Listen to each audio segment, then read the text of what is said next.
Russia అధ్యక్షుడు Putin రాగానే భారతదేశం దగ్గరికి ఇప్పుడు అమెరికా పరుగులు పెట్టుకుంటా వచ్చింది. చకచకా కథ నడుపుతోంది.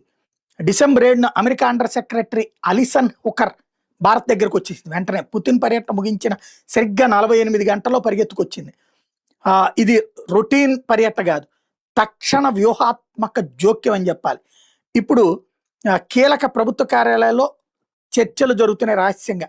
ఇండో పసిఫిక్ భద్రతా, ప్రాంతీయ సహకారం, వాణిజ్య సంబంధాలు బలోపేతం చేద్దామని.